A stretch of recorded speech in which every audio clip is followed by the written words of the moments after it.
Hello guys, how's it going? So today we're going to be showing a video on how you can create a Wrath of Course 2 deck. They're really simple to do. Basically, in a nutshell, your deck must be between 30 and 40 cards. Obviously, the closer you are to 30, then the more consistent your deck's going to be, but you do run the risk of running out of cards sooner in the game than you do that of 40. And if that happens, you basically take a shed load of damage. So, general rule of thumb, commons, uncommons and rares, you can have up to 3 of each named card in your deck.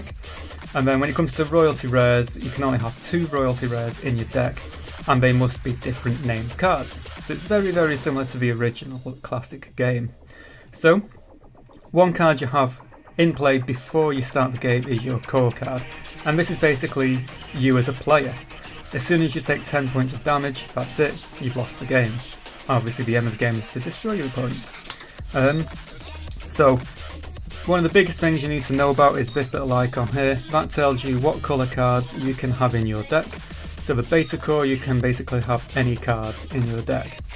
Some cards, for example the ones coming in the first couple of archetypes, are solid white, solid black. There will be a solid red one coming next. And then within the filler updates, there will be cards with like just 1, 2 or 3 different colours in it, so be sure to look out for them. And then this is your core's ability, so once you've got to a certain requirement, you can use their ability. So the core always starts in play in the middle of your field. And then obviously you put the units around it. So to make the deck, like I said, with the rarities you can have 3 of each, except for the royals. You're going to be dividing your cards down then into units and non-units. Now if you're going for somewhere around the 30 deck limit, you're going to want about 20 units compared to 10 non-units. That's like a 2-to-1 ratio.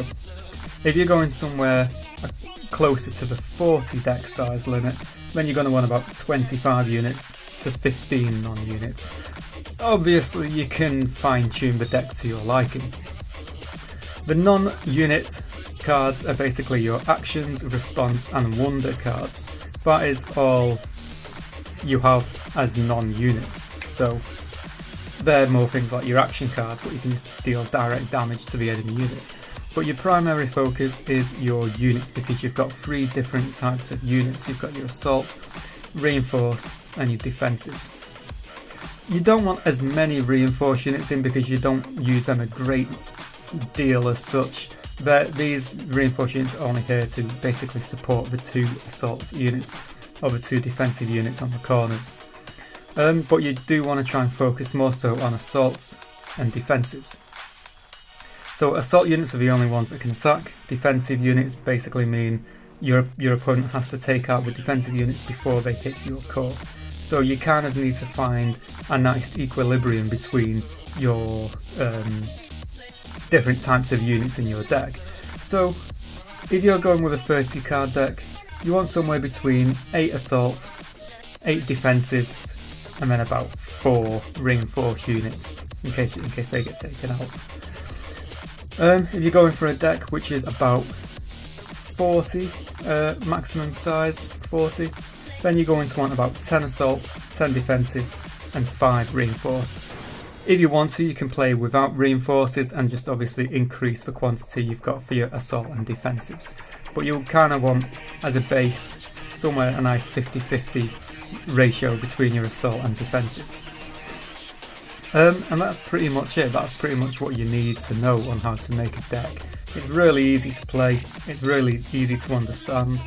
And that's basically how you make a basic deck. You just basically go through your collection of cards, find out the ones you want. You've got the rarity at the top just there. Obviously when it comes to your royals, you can only have 2 differently named royals in your deck, so be careful. The royals are the cards where when you play it, your opponent needs to start breaking it a little bit. So obviously you've got them, and everything else you can have pretty much up to 3 of each.